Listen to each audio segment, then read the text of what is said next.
My boyfriend of almost 3 years told me a series of white lies that to me seem more serious.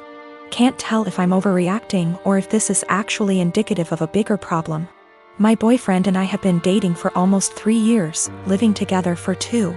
We have a pretty good relationship, obviously with ups and downs, but we make it work and are happy. A little background on me and my boyfriend. I come from a single-parent home.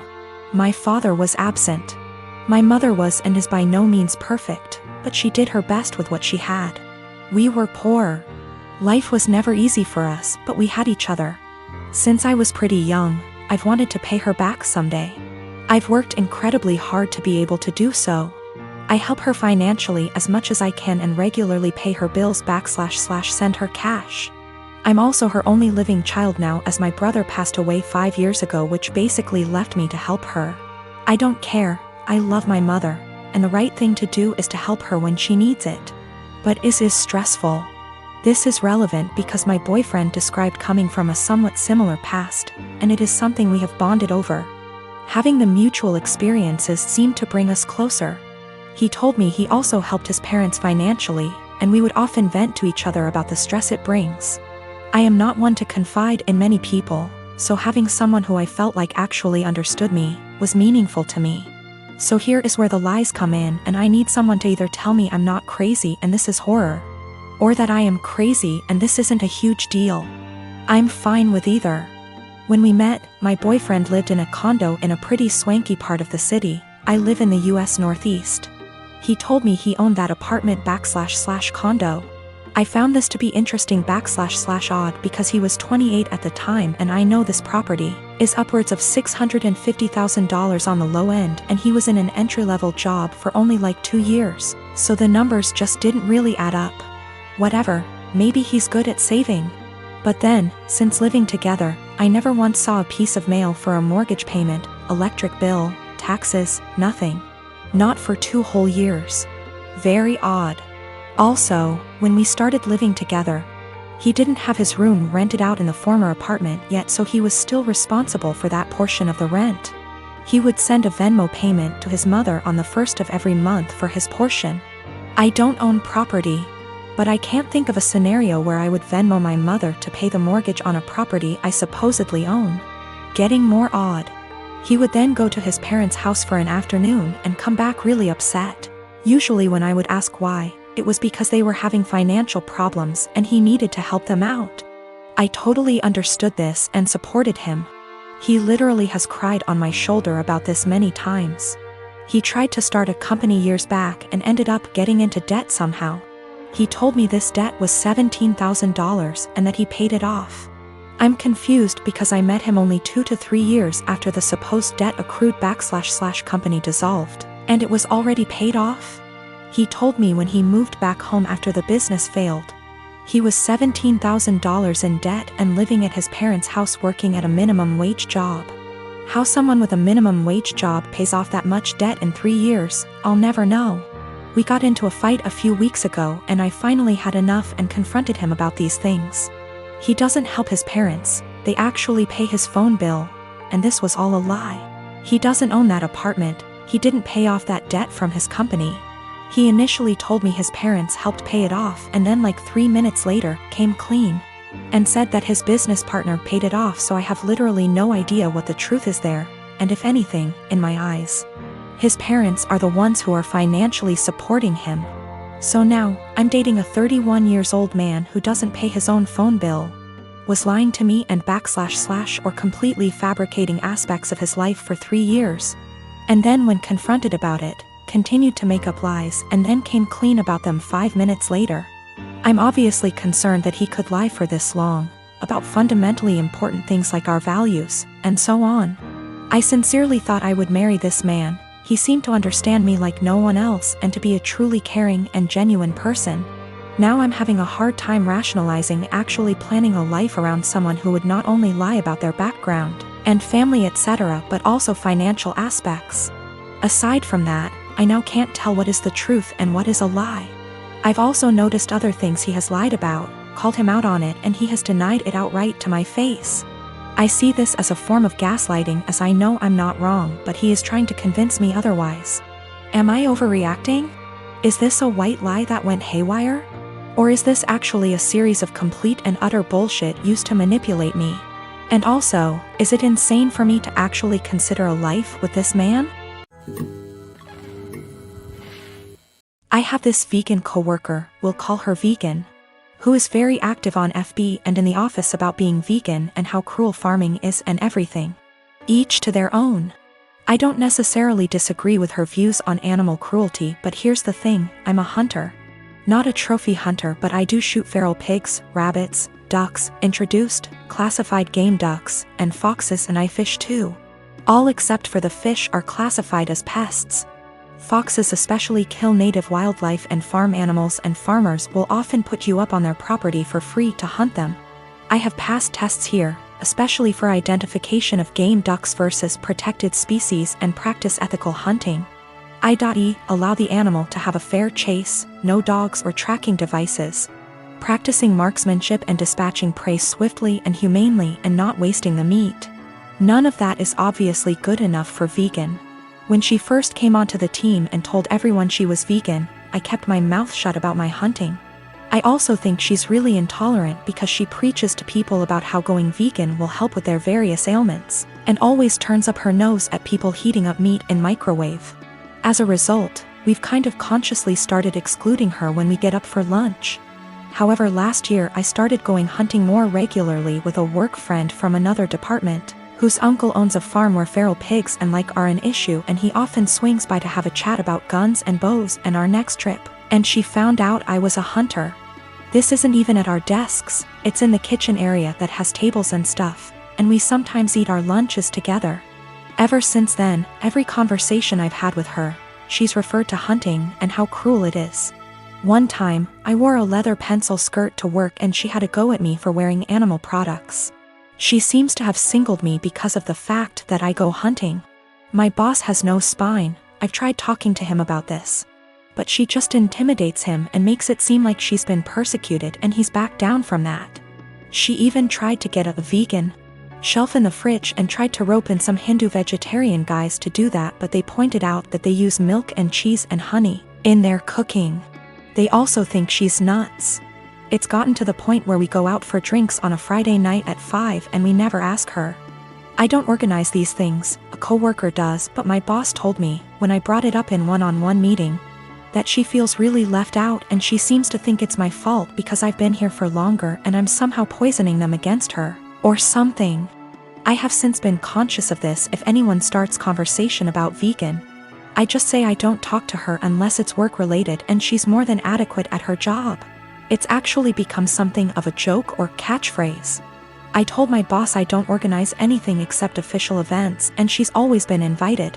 If she's not invited to informal stuff, that's not even organized by me, then that's not my problem. The coworker that doesn't invite her, she managed to piss him off because he's eaten guinea pig, he's from Peru. And she asked him if he'd eaten any of his other pets. For the record, he never ate a guinea pig that was a pet, it's something they eat in Peru. Whenever she brings up hunting or anything, I just point blank ask her there was anything work-related that she wanted to talk about, and if there wasn't, I would start talking to someone else or just walk off. I have asked her multiple times to keep conversations work-related. I never start a conversation with her at all. Most of the time, she pounces when I'm in the kitchen making tea, getting water, or just stretching my legs. One time last week, a group of us were talking and she got up to join the discussion.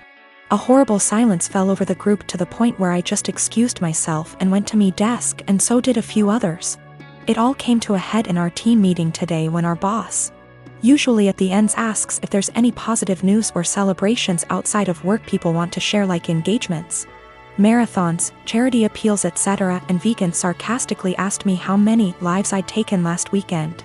I got annoyed and said her constant badgering me about my hobbies and choice to eat meat was discriminatory and bothersome, and that unless it was work-related, she was not to engage me in conversation otherwise, and told our scribe to put that in the meeting minutes.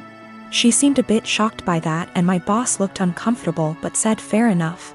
I thought that was the end of that, but right before our boss went to close the meeting, 2 other coworkers also put their hands up and asked Vegan to only engage them in work-related discussions, and that they were also uncomfortable being given non-medical health advice pertaining to their choice to consume meat and their diets. Again, boss looked uncomfortable but asked Vegan to respect their wishes and closed the meeting.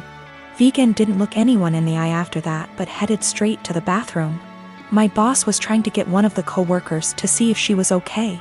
And I think one of them eventually checked up on her, but she was in a cubicle and asked to be left alone. She eventually came out and asked my boss to leave early, which she did. I feel awful now. She embarrassed me in front of my team with the lives taken comment, so I pushed back, but I am caught between not wanting her to miserable and not wanting anything to do with her at all.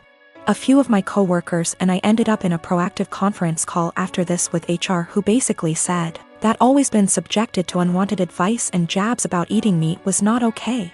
But some mediation was in order to cut the tension in the workplace. The HR rep then called my boss, who explained what happened in the team meeting and complaints that we'd made one-on-one etc., but then he went into a meeting room and didn't hear the rest of discussion. I don't know what to do, assuming she comes into work tomorrow, or if I should even talk to her at all. I, 29F, dated a guy Joe, 30M, for 3 months before he left me to go back to his ex Kim, 30F.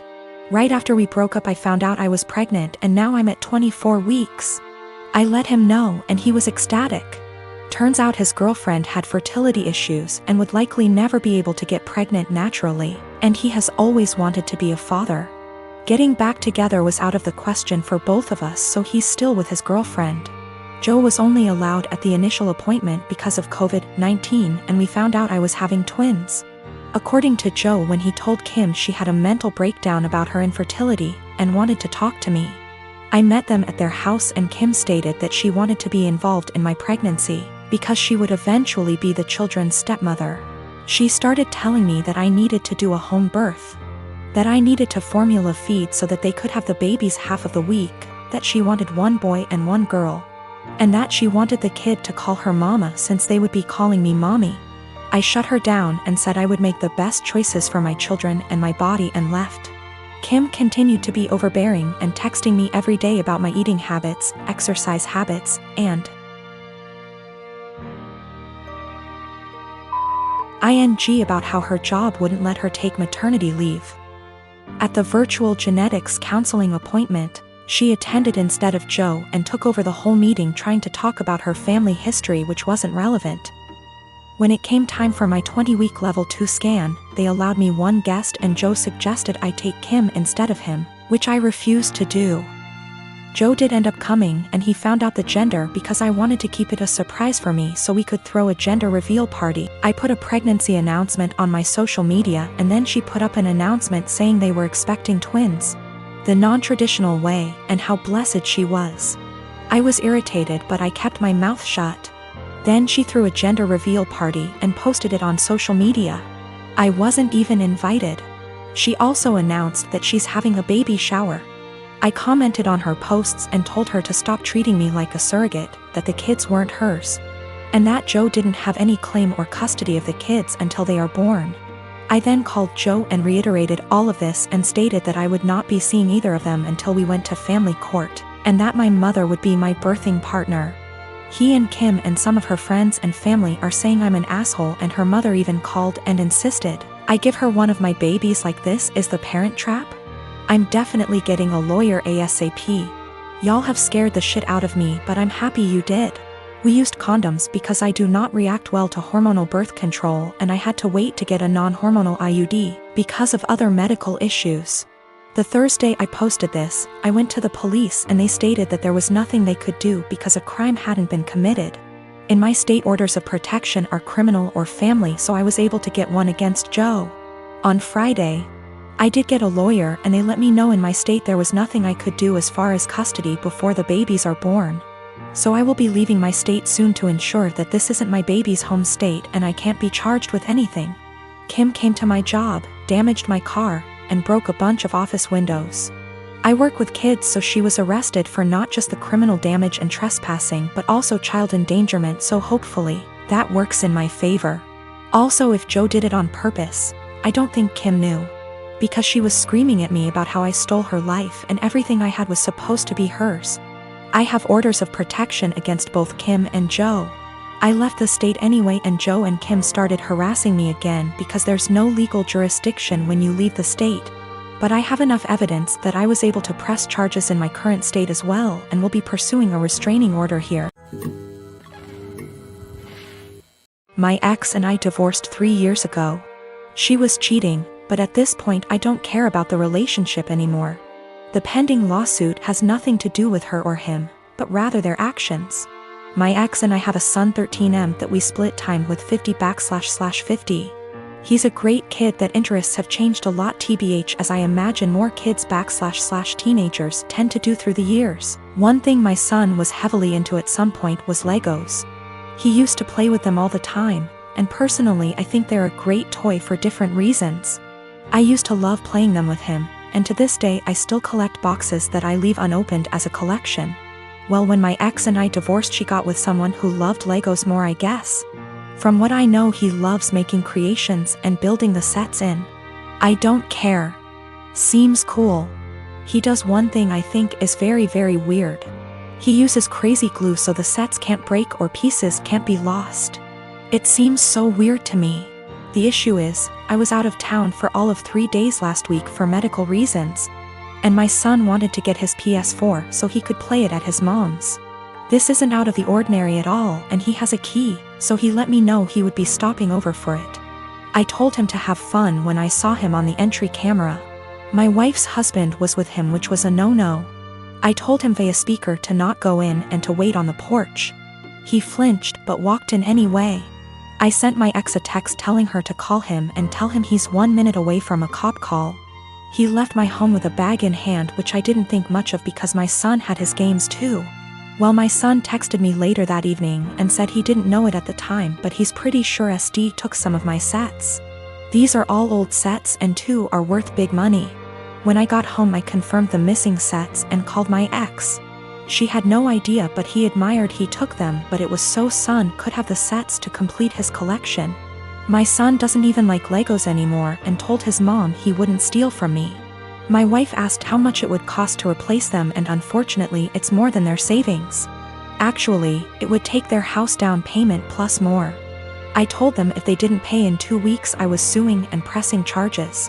The price in the sets makes it a felony. My ex and her husband are saving for a house which would give my son more space when he's there. But those sets were going to help pay for his education someday or a home of his own. I filed the police report and have talked to a lawyer and we're moving forward with the suit.